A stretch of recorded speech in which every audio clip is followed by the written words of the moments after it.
बना दिया, गरुड़ को प्रवचन सुनने वाला बना दिया। वो अपना मन से जहां से मन हुआ लाया कथा, जैसे मन अलवा सुथनी जोड़ जंगर करके एकदम बना बना करके ऐसा लोगों को भूत चढ़ा दिया है कि समझ में नहीं आता है। कहीं पर काक मुसुंडी और गरुड़ का संवाद वाल्मीकि जी के राम के कथा के आधार में नहीं है। कहीं पर भी शिव और पार्वती के कथा का आधार रामचरित रामायण में नहीं है। वो जबरदस्ती उसको कहीं से ला करके घुसा करके बना दिया है। मैंने कहा कि शास्त्र का अभी आपको एक बात बताइए, अभी कहें कि आप ही के गांव में एक औरत ने एक साथ 1 दर्जन बच्चे को जन्म दिया है, आप क्या कहिएगा? ये बताइए हमको, क्या कहिएगा? यदि हम कहें कि आपके इलाके में एक गांव ऐसा है कि एक औरत, एक माता अपने गर्भ से एक ही साथ में 12 बच्चे को जन्म दिया है, आप क्या कहेंगे? कहिएगा कि बाबा का दिमाग खराब हो गया है। एक तो एक ठो को जन्म देने में ही स्त्री को तो लगता है कि प्राण छूट जाएगा, कहीं कहीं 2 ठो होता है, बहुत से बहुत होगा तो 3 ठो के बारे में सुन सकते हैं कि एक बार में 3 बच्चे जन्म हो गए। दर्जन बच्चे एक बार में जन्म हो जाए, ये बुद्धि को पचेगा? कोई आदमी कहेगा कि सही बात कहा जा रहा है? इस धर्म के मंच से जब कहा जाता है कि राजा सगर की पत्नी को एक साथ 60,000 बच्चा पैदा हुआ, तो कहता वृंदावन बिहारी लाल की। 60,000 की संख्या जानते कितना होता है? 60,000 बित्ता जगह है शरीर में, हो बित्ता से भी नापेगा, ये उंगलियों से नापेगा तो 60,000 उंगली नहीं पूरेगा। कौन पेट में अटा हुआ था 60,000 बच्चा, ये बताइए तो। ये पचता है कहीं से भी, किसी भी स्तर से दिमाग को ये पचता है? पच रहा है आप लोगों को तो बताइए। आप एक साइकिल लेकर के जाते हैं, रास्ते में साइकिल लेकर के जा रहे हैं, आप बताइए कि आपके साइकिल के चक्का से कितना गड्ढा बनेगा? पृथ्वी पर जो 7 समुद्र आपको दिखाई दे रहा है, इस 7 समुद्र के विषय में कहा जाता है कि राजा प्रियव्रत जो अपना रथ लेकर के चलते थे ना, तो उसके रथ के पहिया से जो निशान बना है, वही निशान ये 7 समुद्र है धरती का। वृंदावन बिहारी लाल की। कबीर साहब कहते कि तुम्हारा शास्त्र यदि झूठ की खेती करता है तो इसे शास्त्र को आग लगा दो, बढ़िया है। तेरा मेरा मनवा कैसे एक होई रे, तो कहता कागज की लेखी, मैं कहता निज आँखन देखी। तो कहता कागज की लेखी, मैं कहता निज आँखन देखी। तेरा मेरा मनवा कैसे एक होई रे। भला बताओ कि तुम्हारा और हमारा मन एक कैसे मिलेगा? तुम्हारा और हमारा मत एक कैसे हो सकता है? तुम्हारा और हमारा विचार भला कैसे एक हो सकता है? हम विवेक की बात करते हैं, हम तर्क की बात करते हैं। गोस्वामी तुलसीदास जी रामचरितमानस में एक पंक्ति लिखा है। वो पंक्ति है कि जिस समय रावण और राम के युद्ध की तैयारी हो रही होती है, श्रीलंका में राम जी बसे हुए हैं। रावण रात के समय में अपने गुप्तचरों को बुलाता है और कहा देखो जी कल से युद्ध होने वाला है, जाओ और राम जी के शिविर में घूम घूम करके पता लगाओ कि किस तरह की युद्ध की रणनीति बना रहा है, कौन कौन हथियार लाया है, तीर धनुष कितना है, भाला कितना है, फरसा कितना है, उसके पास बंदरों की सेना कितना है, भालवों की सेना कितना है, आदमी कितना है, ये सारे चीज की गणना करके आओ। रात में भेजा गुप्तचर को कि सुबह से लड़ाई होगी तो रात में सारी रणनीति का पता लगा के आओ कि कितना उसके पास लड़ने का सामर्थ्य है, देख करके आओ। गुप्तचर तो और भेजे, लेकिन उसमें प्रमुख 2 गुप्तचर को भेजे। जिस गुप्तचर का नाम था सुक और सारंग, उसको मायावी शक्ति आती थी।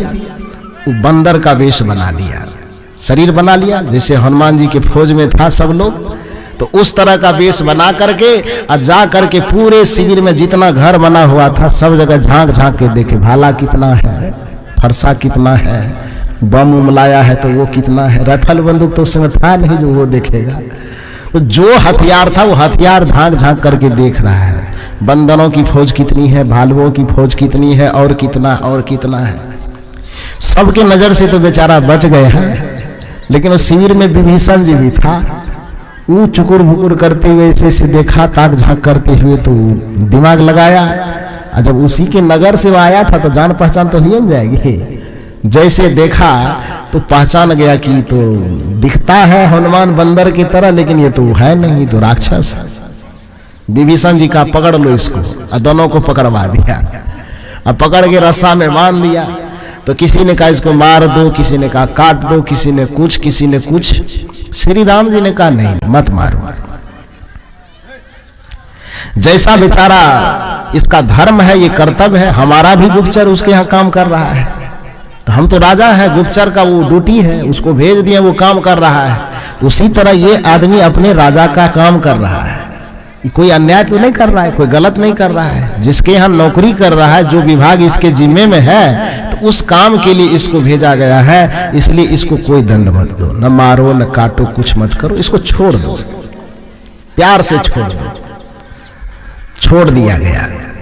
यहां से लौट करके जब सुख और सारंग जाता है, रावण की सभा में उपस्थित किया गया, तो सुख और सारंग रावण को यहां का सारा हाल सुना रहा है।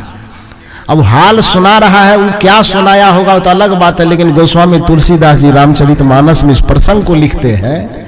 गोस्वामी जी लिखते हैं कि सुख और सारंग रावण को क्या बता रहा है, असमय कान सुना दस कंधर, पदम 18 यूथप बंदर। सुख और सारंग के मुंह से गोस्वामी जी कहलवा रहे हैं, और गोस्वामी जी अपने कलम से रामचरितमानस में लिखते हैं कि असमय कान सुना दस कंधर। हे रावण, आंख से तो देखने की इतनी क्षमता थी नहीं, कान से वहां से सुन करके आ रहे हैं कि आप कहे थे हथियार, भालू, बंदर, कितना सेनापति है, उसका जांच करके आने के लिए। तो हम यही जांच करके आए कि पद्म 18 यूथप बंदर। यूथ का मतलब होता है संगठन, और यूथप के मतलब होता है संगठन के मालिक। सेनापति को यूथप कहा जाता है। यूथ मन समूह, और यूथप मन समूह के नेतृत्व करने वाला। गोस्वामी जी कहते असमय कान सुना दस कंधर, पद्म 18 यूथप बंदर। राम जी के सेना में केवल 18 पद्म केवल बंदरों का सेनापति है, सेना नहीं, सेनापति। अब पद्म का मतलब समझते हैं क्या होता है, गिनती किए हैं कभी? पद्म का अर्थ होता है 100 हजार के 1 लाख होता है, 100 लाख के 1 करोड़ होता है, 100 करोड़ के 1 अरब होता है, 100 अरब के 1 खरब होता है, 100 खरब के 1 मील होता है, और 100 मील के 1 पद्म होता है ना। अभी आपके भारत की जनसंख्या कितनी है? कितना है? 135 करोड़ के आसपास है ना। प्रधानमंत्री जी तो 130 कहता है, लेकिन 5 साल में और बढ़ गया होगा।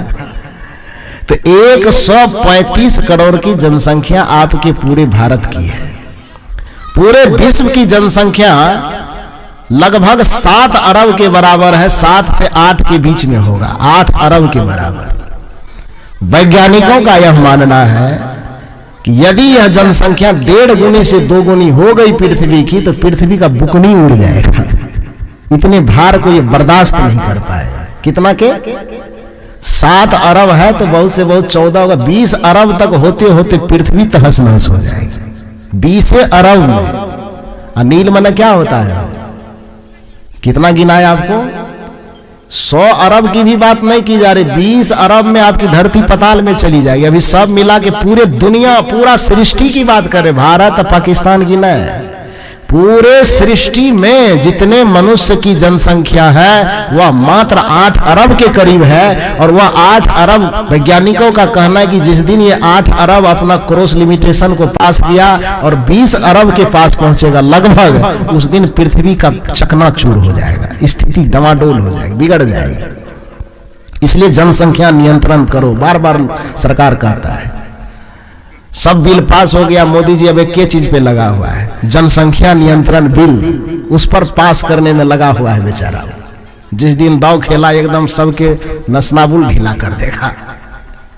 तो जनसंख्या नियंत्रण बिल विश्व के समस्त सरकारों को लाने की जरूरत पड़ रही है, क्योंकि जानता है कि जनसंख्या यदि बढ़ी तो पृथ्वी का अस्तित्व मिट जाएगा। तो 20 अरब तक अभी 8 में आप हैं, 12 और पार किए तो दुनिया विनष्ट हो जाएगी। गोस्वामी जी कितना कह रहे हैं, मैंने कितना बताया, 100 हजार के 1 लाख, 100 लाख के 1 करोड़, 100 करोड़ के 1 अरब, 100 अरब के 1 खरब। 8 में है आप अभी, 20 तक जाने पे विनाश है। 100 अरब के 1 खरब, 100 खरब के 1 नील, 100 नील के 1 पद्म, और ऐसे ऐसे 18 पद्म सिर्फ सेनापति श्रीलंका के धरती पे कौन कोना में बैठा हुआ था, ये मेरे समझ में नहीं आता। जो श्रीलंका अपना भारत देश के उत्तर प्रदेश के बराबर भी नहीं होगा, इतना छोटा है वो कि अपना भारत का जो यूपी है वो यूपी के बराबर भी पूरा वो श्रीलंका नहीं होगा। उस श्रीलंका में गोस्वामी जी कहते और बंदर, सेना की बात तो छोड़िए दीजिए, उसकी तो गिनती नहीं कर सकते। अब एक सेनापति कम से कम हजारों पर तो होना चाहिए कि 1000 सेना का 1 सेनापति, नए 1000 मानिए, 100 मानिए, 100 सेना का 1 सेनापति। तो जब सेनापति की संख्या 18 पद्म है तो सेना कितना होगा? असमय कान सुनाद सकंधर, पद्म 18 यूथप बंदर। 18 पद्म सेनापति सिर्फ बंदरों का, भालू का अलग और सबका अलग है। सेना कितना है इसकी गिनती नहीं कर सकते। और हम बिना विचार किए हम कहते हैं बोलो अयोध्यापति श्री रामचंद्र की। धर्म के नाम पर अपने माथा को, खोपड़ी को हम गिरवी रखाते हैं। कहने का अर्थ है, मैंने कहा कि 2 तरह की परंपरा है, एक शास्त्र स्मृति की परंपरा, शास्त्र की परंपरा, और एक विवेक की परंपरा। बुद्ध विवेक की परंपरा के पक्षधर है, महावीर विवेक परंपरा के पक्षधर है, विवेकानंद दयानंद विवेकवाद परंपरा के पक्षधर है। और जो कोई भी विवेक के साथ चलेगा वही व्यक्ति सत्य का संदेश लोगों तक पहुंचा सकता है। परंपरा की बातें करने वाला व्यक्ति, शास्त्र पुराण के गर्भ में घुस करके केवल शास्त्रों की दुहाई देने वाला व्यक्ति, वो सत्संग नहीं कर सकता, सत्य की बात कह ही नहीं सकता, तो सत्य का संग कैसे करेगा वो? इसके लिए कहानी हम लोग कहा करते हैं कि एक व्यक्ति दिल्ली पंजाब में कमा रहा था, 1-2 बरस से वो लौट करके नहीं आया। उसकी पत्नी इधर से चिट्ठी लिख के भेजती थी कि घर आ जाइए, बच्चे सब परेशान करते हैं, दूध वाला पैसा मांगता है, ट्यूशन वाला पैसा मांगता है, कपड़ा लत्ता भी फट गया है, जल्दी से आइए। तो 1 बार चिट्ठी भेजे, 2 बार भेजा, 4 बार भेजा, 5 बार जब वो पत्नी के द्वारा चिट्ठी भेजी गई और उधर से कोई जवाब नहीं आया, तो 6ठा चिट्ठी पत्नी बढ़िया से लिख करके और अंत में लिख दिया कि इतना चिट्ठी लिख करके भेज रहे हैं, तुम नहीं आ रहे हो, ऐसा लगता है तुम्हारे रहते हुए भी हम विधवा हो गए। लिख करके भेजा, तो गुस्सा में लिख के भेजा। और वहां गया, वो पढ़ा लिखा नहीं था वो आदमी। एक पढ़े लिखे आदमी को बुलाया, किधर आओ, देखो मेरी पत्नी का चिट्ठी आया है, थोड़ा सा पढ़ के सुना दो। पढ़ के सुनाने लगा। पढ़ते पढ़ते पढ़ते पढ़ते सारी बात सुनाया, लास्ट वाला पंक्ति सुना, तुम्हारी पत्नी लिखी है कि मैं विधवा हो गई हूं। तो बेचारा छाती पीट पीट करके रोना शुरू कर दिया। खूब चिल्ला चिल्ला के रोवे। लोग कहे कि क्या हुआ, इधर सुनिए। अरे आप क्या चुप कर रहे, मेरी पत्नी विधवा हो गई। लोग कैसा पागल आदमी है। अरे पत्नी विधवा तब होती है जब पति मर जाता है, और जब तुम यहां पर जिंदा हो तो तुम्हारी पत्नी विधवा हुई कैसे? तो आप कहेंगे हम आपका बात मानेंगे? अरे नहीं विश्वास होता तो आप देख कि मेरी पत्नी की लिखी हुई चिट्ठी है, चिट्ठी में लिखा है कि मेरी पत्नी विधवा हो गई है। कितना भी लोग यकीन दिलाने की कोशिश करें, विधवा तब होती है जब पति मरता। तुम हो, तुम खुदे उसका पति हो, तो तुम्हें रोने की क्या जरूरत है? नहीं आपको विश्वास नहीं होता, नहीं विश्वास है, लिखल का है, देख लीजिए, प्रमाण है, मेरी पत्नी विधवा हो गई। नासमझी के अभाव में, विवेक और विचार और चिंतन के अभाव में हम हमेशा लिखी लिखाई बात बहुत ज्यादा करते हैं, उस चीज के गर्भ में जाने की कोशिश नहीं करते। धर्म के नाम पर कथाकारों ने कथा बना बना बना बना करके इतना उल्टा सीधा कहा है कि उस कथा से लोग सत्य के मंच पे बैठ करके असत्य की बात करता है, धर्म के मंच पर बैठ करके वो अधर्म की बात करता है।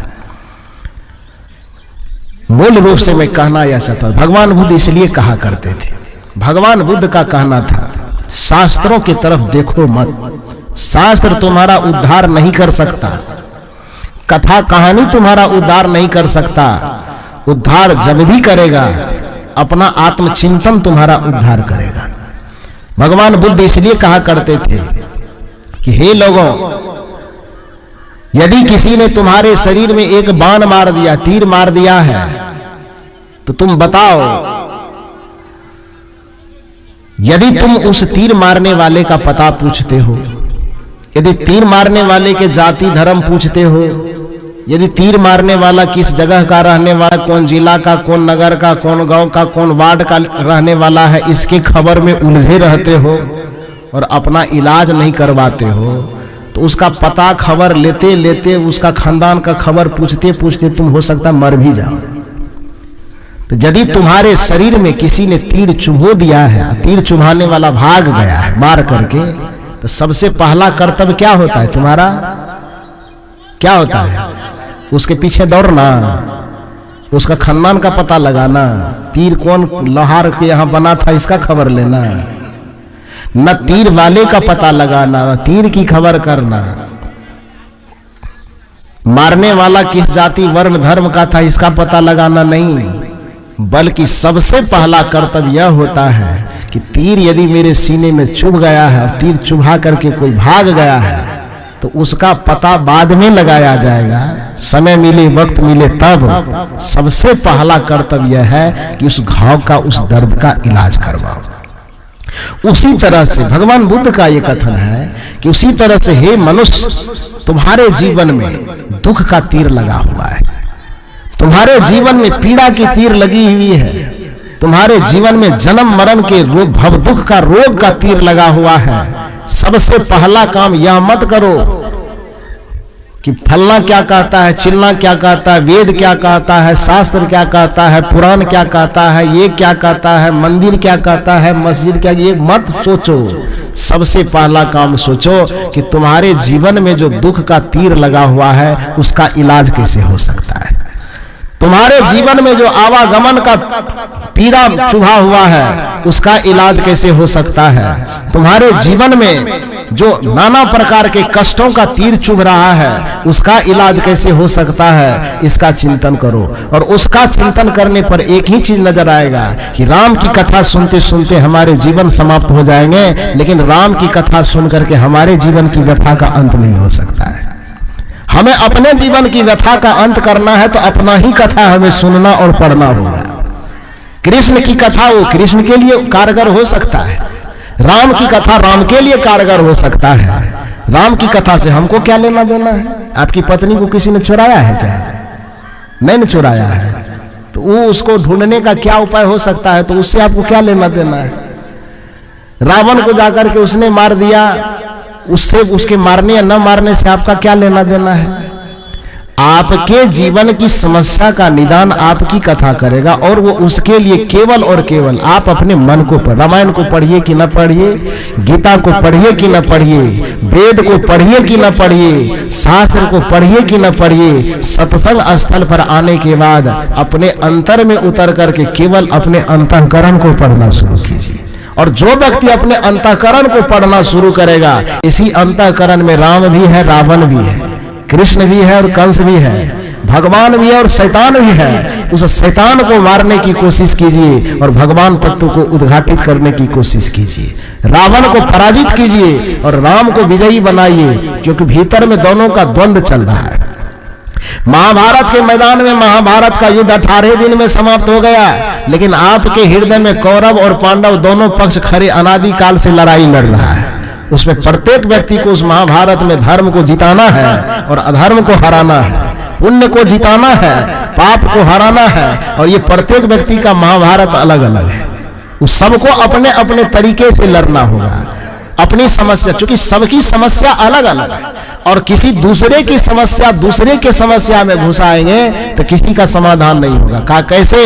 एक उदाहरण सुनो। 2 विद्यार्थी था और दोनों विद्यार्थी चला गया परीक्षा देने, इंटरव्यू वाला परीक्षा था। इंटरव्यू लेने वाला जो व्यक्ति था बड़ा तेज था, इंटरव्यू लेगा तो तेज तो होगा ही, बड़ा पदाधिकारी था। वो गया, पहला विद्यार्थी गया उसके पास, उससे पूछा कि अभी हमारे देश के प्रधानमंत्री का क्या नाम है। पहला इंटरव्यू लेता, ध्यान से सुनिए, पहला इंटरव्यू लेता है कि हमारे देश के प्रधानमंत्री का क्या नाम है। संजोग से उस समय अटल बिहारी वाजपेयी प्रधानमंत्री थे। उन्होंने कहा हमारे देश के प्रधानमंत्री का नाम है अटल बिहारी वाजपेयी। इंटरव्यू लेने वाले इनका बिल्कुल सही है, चलो एक प्रश्न तुम्हारा सही हुआ। अच्छा, अभी प्रधानमंत्री जी हाल में कहां से आए हैं? तुरंत यात्रा करके हाल फिलहाल में कहां से आए हैं? उसने कहा अमेरिका से। ये भी बात सही था, टिक मार दिया, कहा चलो एकदम बिल्कुल सही। उसके बाद पूछा कि हमारे देश की आजादी कब हुई? वो व्यक्ति कहता, बच्चा पढ़ा लिखा था, तेज तर्रार था वो।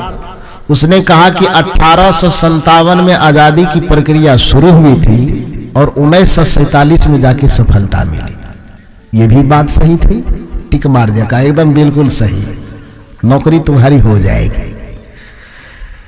तीसरा बात पूछा कि पृथ्वी गोल है कि चपटी है? तो उसने कहा कि पृथ्वी कुछ लोग कहता है कि गोल भी है और कुछ लोग कहता है कि चिपटी भी है। तो कहा अच्छा चलो ये भी सही है, उस पर भी टिक मार दिया। तीसरा बार पूछते हैं उसको, इस देश को आजाद करवाने में कितने लोग शहीद हुए, कितने लोगों की लागत लगी है देश को आजाद करवाने? का अभी तक इसका पता नहीं चल पाया है। कितने लोग लगे हैं अभी तक इसका पता नहीं चल पाया है। मूल गणना नहीं हो पाई कि एक थे कि एक, कोई एक भी कहता है, कोई 1000 भी कहता है। मूल गणना कितनी है इसका पता अभी तक नहीं चल पाया। जिस रोज होगा तो बता देंगे। ये सारा चीज एकदम कहा कि हाँ बिल्कुल ठीक कह रहे, तुम्हारी नौकरी एकदम पक्की हो गई, तुम जाओ, दूसरा कोई कैंडिडेट है तो उसको भेजो। ध्यान से सुनिए, वह व्यक्ति खुशी खुशी बाहर निकला। दूसरा वाला विद्यार्थी जो वहां इंटरव्यू के लिए बैठा हुआ था, वो इसको मुस्कुराते हुए देखा, कहा कि वाह भाई तू तो बाजी मार लिया।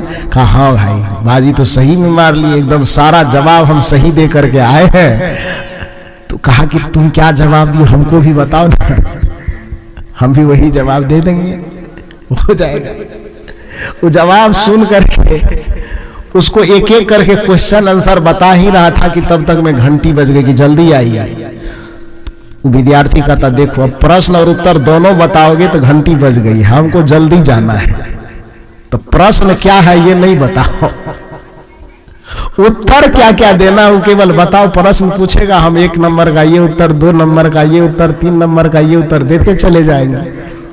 तुम जैसे पास किया हम भी पास कर जाएंगे।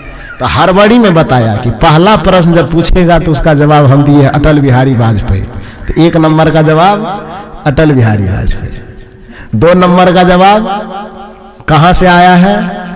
अमेरिका से। 2 नंबर का जवाब अमेरिका से।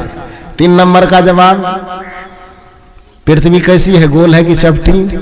तो ये कह देना कि कुछ लोग कहते हैं गोल है, कुछ लोग कहता है चिपटी है। तीसरा, भारत देश आजाद कब हुआ? तो प्रश्न नहीं बता रहा है, उसका केवल उत्तर बता रहा है कि 1857 में प्रक्रिया शुरू हुई, 1947 में संपन्न हुई, जाकर के सफलता मिली। और चौथा कि देश को आजाद करवाने में कितने लोग लगे हैं? कुछ लोग 1 कहते हैं, कुछ 1000 कहते हैं, बाकी पता नहीं है कि कितने लगे हैं। ये सारे उत्तर बता करके उत्तर को कंठस्थ कर लिया 2 मिनट में, दोहरा करके। अब फट से जाकर के रूम में घुसा, वहां बैठा। वहां बैठने के बाद जब गया तो मन में, तब तक वो बेचारा कॉपी कलम सरिया रहा इंटरव्यू लेने वाला, और ये मन ही मन उत्तर को दोहरा रहा है। पहला का अटल बिहारी वाजपेयी, दूसरे का अमेरिका से, तीसरे का कुछ लोग कहता है गोल है, कुछ लोग कहता है चपटी है, चौथे का 1857 से 1947 दोहरा रहा है। कुछ 1 कहता है, कुछ 1000, बाकी कितनी संख्या लगी पता नहीं। ये दोहरा रहा, अपने माइंड में उसको रिवीजन कर रहा है। इंटरव्यू वाला कॉपी कलम सही करके उसके बाद पूछता है। सोचा कि उसके बुद्धि को देख के, तो जांचने वाला आदमी तो दिन रात आदमी को देखता तो पता होता है, तो आदमी को समझा था कि थोड़ा तेज तर्रार है, लेकिन इसके थोड़ा मानसिकता को देख के लगा कि थोड़ा अनपढ़, कम पढ़ा लिखा है, इसलिए इससे बड़ा कोई ज्यादा कठोर प्रश्न, भारी प्रश्न न पूछा जाए। ये मानसिकता बना करके इंटरव्यू लेने वाला कहता तुम्हारा नाम क्या है?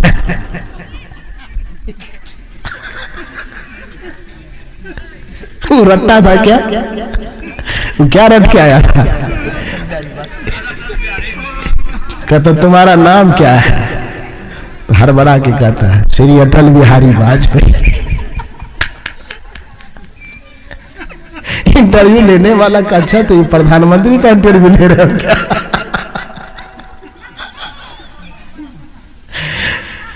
का फिर से बोलो क्या नाम है? का अटल बिहारी वाजपेयी। माथा खखोरने लगा। उसको देख के कह रहे तुम कहां से आए हो? दूसरा का क्या रटा था? अमेरिका से। केवल उत्तर रट लिया। प्रश्न क्या है ये खबर नहीं है, वो प्रश्न दूसरे का था, वो उत्तर भी दूसरे का था। तुम्हारे पास जब कोई इंटरव्यू लेने के लिए आएगा, तुम्हारे सामने परिस्थिति कुछ अलग होगी, समस्या कुछ अलग होगी, तो तुम्हारा इंटरव्यू अलग होगा। तुम्हारे जीवन की समस्या अलग होगी तो तुम्हारे जीवन का समाधान भी अलग होगा। समस्या तुम्हारी और समाधान राम के जीवन में, त्रेता युग में तुम खोज रहे हो। समस्या भी 2020 की है और तुम द्वापर में समाधान ढूंढ रहे हो। द्वापर की परिस्थिति कुछ सोच रही होगी, उस समय राजतंत्र था, अभी लोकतंत्र है। कितना जमाना बदल गया, कितनी स्थिति बदल गई, कितना धारा बदल गया, कितने कानून बदल गए, कितने नियम बदल गए, ये तुम जानते हो। उसने कहा कि तुम्हारा नाम क्या है? रटाया दोहराया उधर से अटल बिहारी वाजपेयी। उसको लगा कि बड़ा छिटखोपड़ी आदमी। कहां से आया है जी? कहे अमेरिका से। तीसरा बात कहता तुम्हारी बुद्धि कैसी है? तो तीसरा का जवाब देता कुछ लोग कहते गोल है, कुछ लोग कहते चपटी।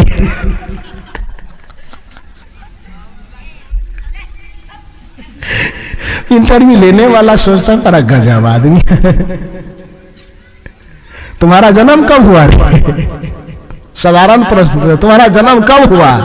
कहता 1857 में प्रक्रिया शुरू हुई, 1947 में सफलता मिली।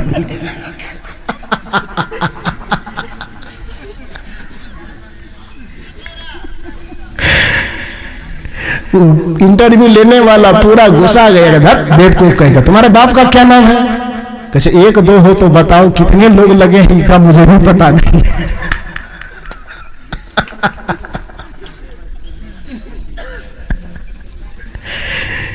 एक दो हो तो बताओ नाम क्या क्या हो सके हैं कि गणना नहीं हो सकती, इसलिए मेरा बाप का नाम क्या कैसे बताओ। कहने का ये अर्थ है जो केवल परिस्थिति स्थिति का विचार किए बिना दूसरे का उत्तर अपना उत्तर बनाना चाहता है, दूसरे के समाधान को अपना समाधान बनाना चाहता है, कभी तालमेल खाएगा? प्रधानमंत्री का नाम अटल बिहारी वाजपेयी है, तुम उसका उत्तर रट लिए, अब प्रश्न यहां बदल गया कि तुम्हारा क्या नाम है, और वहां उत्तर दे रहे हो अटल बिहारी वाजपेयी का। पृथ्वी गोल है कि चपटी है, वो उसका प्रश्न था। ये तुम्हारा प्रश्न है कि तुम्हारी बुद्धि कैसी है, और उत्तर दे रहे हो कि कुछ लोग का इसी अंतःकरण में राम भी है, रावण भी है, कृष्ण भी है और कंस भी है, भगवान भी है, और गोल है, कुछ लोग कहता है चपटी है। ये कैसे होगा? प्रश्न के बदलने के साथ उत्तर भी बदलने चाहिए। समय के बदलने के साथ, समस्या के बदलने के साथ समाधान के उपाय भी बदलने चाहिए। युग त्रेता था, राम थे, राम की समस्या अलग थी, उसका समाधान रामायण से हो सकता है, लेकिन आपके समस्या का समाधान जब तक अपने अंतःकरण को पढ़ करके आपकी समस्या क्या इजाजत देती है, उसका समाधान क्या हो सकता है, इसको जानना चाहिए। यही कबीर साहब कहना चाहते हैं, यही भगवान बुद्ध कहना चाहते हैं, यही भगवान महावीर कहना चाहते हैं, यही स्वामी विवेकानंद कहना चाहते हैं, यही दयानंद कहना चाहते हैं। इसलिए कबीर साहब कहते, देखो भाई, इस सब लोगों से जो हम अलग दिखते हैं उसका कारण यही है, तेरा मेरा मनवा कैसे एक होई रे, तू कहता कागज की लेखी, मैं कहता निज आँखन देखी, तू कहता कागज की लेखी, मैं कहता निज आँखन देखी, तेरा मेरा मनवा कैसे एक होई रे। जो विवेक से संसार से असार संसार से सार को चुन लेता है, जो गलत में से सही को निकाल लेता है, जो झूठ में से सच को निकाल लेता है, उसी का नाम सत्संगी है। ये कबीर साहब तो कह ही रहे हैं, साधु ऐसा चाहिए जैसा सूप सुहाए, सार सार को गही रहे, थोथा दे उड़ाए। कबीर साहब साधु और सत्संगी का प्रमाण पत्र तो यही दे रहे हैं। यदि तुम साधु हो, यदि तुम सत्संगी हो, यदि तुम धार्मिक हो, यदि तुम भक्त हो, तो तुम यह मत सोचो कि संसार में सब चीज तुमको अच्छा अच्छा ही मिलेगा, शास्त्र में तुमको अच्छे अच्छे ही मिलेंगे, ग्रंथ में तुमको अच्छे अच्छे मिलेंगे। नहीं जी, सब जगह मिलावटबाजी है। यदि तुम साधु हो, यदि तुम भक्त हो, यदि तुम सत्संगी हो, तो तुम्हारा कर्तव्य यह है कि विवेक के सूप में उस सारे वाणी को, विचार को, संस्कार को डालो, और उसमें जो असार है उसको छोड़ दो, और जो सार है, जो अच्छा है, उसको ग्रहण कर लो। यही बात गोस्वामी तुलसीदास जी भी कह रहे हैं। जड़ चेतन गुण दोषमय, गोस्वामी जी का दोहा है, जड़ चेतन गुण दोषमय, विश्व किन्न करतार, संत हंस गुण, और क्या है, पैनिधि परिहरि वारी विकार। संत का गुण जो होता है वो हंस के तरह होता है। जैसे उसको दूध और पानी एक साथ मिला करके यदि दे दिया जाए, तो कहा जाता है कि हंस का स्वभाव ऐसा है कि दूध में से जो पानी का अंश है उसको छोड़ देता है, और जो मक्खन का अंश है, जो सारांश है, उसको निचोड़ करके खा जाता है। गोस्वामी तुलसीदास जी कहते हैं कि उसी तरह से जड़ चेतन गुण दोष में विश्व किन्न करतार, जड़ चेतन से युक्त और गुण दोष दोनों से युक्त पूरे सृष्टि की रचना हुई है। इसमें से जो संत होना चाहिए, जो भक्त होना चाहिए, हंस के गुण वाला होना चाहिए कि जो सार है उसको ग्रहण करे, और परिहरि वारी विकार, और सत्य को ग्रहण करके जो विकार है, जो बुरा है, जो अवगुण है, जो दोष है, उसका परित्याग कर दे, ऐसा होना चाहिए। तो इसीलिए इस संसार की जब रचना ही गुण दोष से युक्त है, इस संसार की रचना ही जब सार और असार से युक्त है, तो हम आंख मूंद करके सार को ग्रहण करने में असार को भी ग्रहण न कर ले, और असार को फेंकने में सार को भी न फेंक दें। ये दोनों बात पर ध्यान देना है। हम केला खाने जाएं तो यह मत सोचे कि इसके बीच में यदि गुदा है तो छिलका को भी खाएंगे, ऐसा न सोचें।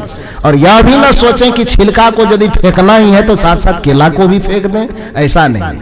फेंकने योग छिलका है, छिलका को फेंक दीजिए। खाने योग उसका गुद्दा है, उसको खा लीजिए। तो जो खाने योग है उसको खाइए, जो न खाने योग है उसको फेंकिए। हम अविवेक दोनों तरह का करते हैं। कुछ लोग यह अविवेक करता कि अरे बाप रे बाप, जो ये खाने वाला है, गुद्दा खा ही रहे हैं, तो छिलका को भी खा लिया जाए। और कुछ लोग यह कहते हैं कि जब छिलका को फेंक ही रहे हैं, फेंकने वाला ही चीज है, तो गुद्दा को भी फेंक दिया जाए। ये दोनों गलत है। सही क्या है? छिलका फेंकने योग्य है, उसको रखना गलत है, रखना नहीं है, उसको फेंक देना है। और गुद्दा खाने योग्य है, उसको फेंकना नहीं है, उसको खा लेना है। उसी तरह से इस संसार में सार और असार से जितने सारे चीज युक्त है, अच्छाई बुराई से युक्त है, ज्ञान और अज्ञान से युक्त है, उसमें अज्ञान का त्याग कर देना है, दुर्गुण का त्याग कर देना है, बुराई का त्याग कर देना है। और जितनी अच्छाई है, जितने सद्गुण है, जितने अच्छे संस्कार हैं, जितने अच्छे विचार हैं, सबको ग्रहण करके अपने जीवन में समाहित कर लेना है। यही कबीर साहब कहना चाहते हैं। साधु ऐसा चाहिए जैसा सूप सुहाए, सार सार को गही रहे, थोथा दे उड़ाए। कबीर साहब जन सामान्य का उदाहरण देते हैं। कबीर का वेद कितना सरल है, जो उसको भी पता है ना। बहुत साधारण, इतना कि एक गांव घर की रहने वाली माताओं के भी अकल में आसानी से घुस जाए, उसको कोई व्याकरण के पास सहारे लेने की जरूरत ना पड़े। कबीर साहब ऐसा वेद देते हैं कि साधु ऐसा चाहिए, कैसा? तो जैसा सूप सुभाए, सूप का जैसा स्वभाव हो। तो सूप का स्वभाव क्या है? सूप के पेट में यानी सूप में हम भूसा मिला हुआ चावल डाल देते हैं और उसके बाद सूप को उछलाते हैं। सूप क्या करता है? जो भूसा है, मतलब जिसकी कोई जरूरत नहीं है, उसको क्या करता है? निकाल के फेंक देता है, बाहर कर देता है। और जो चावल सबके पेट को भरने वाला, उस चावल को क्या करता है? वो अपने अंदर रख लेता है, उसको जाने नहीं देता है। कबीर साहब कहते ठीक उसी तरह से ही माताओं, भाइयों, बंधुओं, जिस तरह से सूप सार और असार मिले हुए दोनों चीज को अपने पेट में लेता तो है, लेकिन थोड़ी देर उछलाते उछलाते जितना गलत चीज है सबको निकाल देता है, और जितना अच्छा चीज है उसको बस अपने अंदर में समेट लेता है। उसी तरह से अपने विचार, अपने व्यवहार, अपने संस्कार को सूप की तरह तुम भी बनाओ कि संसार के कोई भी चीज तुम्हारे अंदर आ जाए तो तुम ऐसा फटकन मारो कि उसमें से जो गलत है वो सब निकल जाए और सही जितना है वो स्वीकार हो जाए, उसको अपना लो। ऐसा ही स्वभाव होना चाहिए। तो इसलिए आंख मूंद करके गुरु कबीर साहब कहते हैं कि शास्त्र धर्म ग्रंथ की बात कौन कहे, गुरु देव भी यदि तुम्हारे कुछ ऐसी बात कहे तो उसको भी सुप्ति में दे के फटकने की कोशिश करो। जब लग नहीं देखो निज नैना, तब लग न मानो गुरु के बैना। तब तक गुरु की भी वाणी क्यों न हो, धर्म ग्रंथ की ही वाणी क्यों न हो, यदि तुम्हारी विवेक की आंख से देखने पर यदि वह बात सच न लगता हो, यदि अच्छा न लगता हो, युक्ति संगत न लगता हो, तो उस बात को बेहिचक छोड़ देना चाहिए, उस बात को कभी नहीं मानना चाहिए। तो यही बात मैंने कहा। रामायण पढ़ेंगे, अभी बताया ना मैंने। अब रामचरितमानस जैसे ग्रंथ में लिखा है कि 18 पद में सिर्फ सेनापति, मानने योग्य बात है? ये मानने योग्य बात है? भागवत कथा जैसे ग्रंथ में लिखा है कि राजा सगर की पत्नी को एक साथ में 60,000 बच्चा पैदा हुआ, ये मानने लायक बात है? मानिएगा, मानना चाहिए। एक बच्चा से भी पूछो, वो भी कहेगा नहीं मानना चाहिए, बिल्कुल नहीं मानना चाहिए। मानने योग्य बात ही नहीं है तो कैसे माना जाएगा? राजा प्रियव्रत चले, रास्ते से चले, रथ का जो निशान बना वो रथ के निशान से एकदम समुद्र बन गया। ये मानने लायक बात है क्या? ये माना जा सकता है? ये मानने लायक बात नहीं। तो धर्म ग्रंथों में भी ऐसे अनर्गल सब बात लिखे हुए हैं जो विवेक और विचार पर उचित न लगे तो उसके सामने माथा रगड़ने की जरूरत नहीं है, उसको बेहिचक त्याग देना चाहिए। साधु ऐसा चाहिए जैसा सूप सुहाए, सार सार को गही रहे, थोथा दे उड़ाए। तो सज्जनों, मैंने थोड़ा सा निवेदन किया कि 2 प्रकार की परंपरा मनुष्य के बीच में चलती है। एक विवेक की परंपरा और एक शास्त्र श्रुति की स्मृति की परंपरा। तो स्मृति परंपरा में, शास्त्रों की परंपरा में, शास्त्र में लिखी उल्टी सीधी हर बात को स्वीकार किया जाता है। लेकिन विवेकवाद की परंपरा में विवेक पर किसी भी बात को, सत्य को तौला जाता है। तौलने के बाद यदि वह बात लगे कि ये उचित है तो माना जाता है, लगे कि ये उचित न है तो उसको छोड़ दिया जाता है। सदगुरु कबीर की परंपरा विवेकवाद की परंपरा है। स्वामी विवेकानंद की परंपरा विवेकवाद की परंपरा है। भगवान बुद्ध, भगवान महावीर की परंपरा विवेकवाद की परंपरा है। ऐसे विवेकी संत महापुरुष के शरण में आकर के हमें भी अपने विवेक को जगाना चाहिए, हमें भी अपने विचार को जगाना चाहिए। और याद रखिए, ये केवल कबीर साहब की मान्यता नहीं है। जब तक आपका विवेक ठोस नहीं होगा, गोस्वामी तुलसीदास जी से पूछिए तो गोस्वामी तुलसीदास जी अंतिम मोहर लगाते हैं। ध्यान से सुनिए कि तुलसीदास हरि गुरु करुणा बिन विमल विवेक न होई। क्या कह रहे हैं? तुलसीदास हरि गुरु करुणा बिन विमल विवेक न होई, अब बिन विवेक संसार घोर निधि पार न पावई कोई। आपके अपने पसंदीदा YouTube चैनल खुशहाल जिंदगी टीवी का मकसद है आपको वहां पर पहुंचाना, उस शिखर पर बिठाना जिसके लिए आपका जन्म हुआ है। धर्म के नाम पर केवल पोंगापंथी और दकियानुसी विचारों में ना अटके रहें, न ही किसी कर्मकांड, पाखंड, ढोंग ढकोसले, भ्रम और अंधविश्वास तथा छू मंतर और जादू मंतर चमत्कार में उलझे रहें। इसके लिए जन्म नहीं हुआ है। ये तो बिल्कुल सतही बातें हैं, बच्चों का खिलौना है। आपको सम्राट होने के लिए जन्म मिला हुआ है। आप अपने जीवन में उस शिखर को हासिल कर सकते हैं जिसे बुद्ध, महावीर और कबीर ने हासिल किया था। उसी शक्ति और सत्ता की आत्मा आपके भीतर बैठी हुई है। उसी को जानिए और उनको धुंधला करने वाले, उनको धूमिल करने वाले जो भी विचार हैं, जो भी परंपरा है, उनको बिल्कुल बेनकाब करिए। बहुत सुंदर, आपने हमारा पूरा साथ निभाया और आखिर तक इस वीडियो में आपने देखा और समझा तो ये जाना है कि किस तरीके से आपको लोग धर्म के नाम पर बरगला रहे हैं और भटका रहे हैं। सभी मत, मजहब और परंपरा के जो अगुआ लोग हैं, जैसे हिंदू धर्म में पंडित और पुरोहित, मुस्लिम बिरादरी में मुल्ला और मौलवी तथा ईसाई मिशनरी में उनके अपने पंडित हैं, पोप और पादरी, ये सब भटकाने वाले हैं। इनको सत्य से कोई मतलब नहीं है। ये आपको सांत्वना देते हैं बस, और सांत्वना के बदले बड़ी मोटी रकम से अपनी जेब भरते हैं, अपनी जिंदगी चलाते हैं, घर परिवार पालते हैं और स्विस बैंक में अपना सारा पैसा जमा करते हैं। तो आप सोचिए जरा, कहाँ आप अपना पैसा फेंक रहे हैं? गलत जगहों पर। आप इससे बेहतर होगा कि किसी गरीब को खिलाइए, किसी दिन दुखियारा की खुद जाकर मदद करिए और मानवता को जगाने वाले मिशन में काम करिए। तब जाकर के आपका इस तरीके से जीना और धर्म करना सार्थक होगा। खुशहाल जिंदगी YouTube चैनल पर आप बिल्कुल नए हैं तो फौरन सब्सक्राइब कर लीजिए। यह एक निःशुल्क प्रक्रिया है। जैसे ही आप सब्सक्राइब करते हैं, हमारा परमानेंट मेंबरशिप हासिल कर लेते हैं और इसके बाद बेल आइकन को प्रेस करते हुए, नोटिफिकेशन की घंटी बजाते हुए जब ऑल या सभी को सेलेक्ट कर लेते हैं, तो जब भी हम लाइव आएंगे या नई वीडियो अपलोड करेंगे, सबसे पहली सूचना आपको तुरंत मिल जाएगी। अपना और अपनों का जरूर ख्याल रखिए। शुक्रिया, साधुवाद और साहिब बंदगी।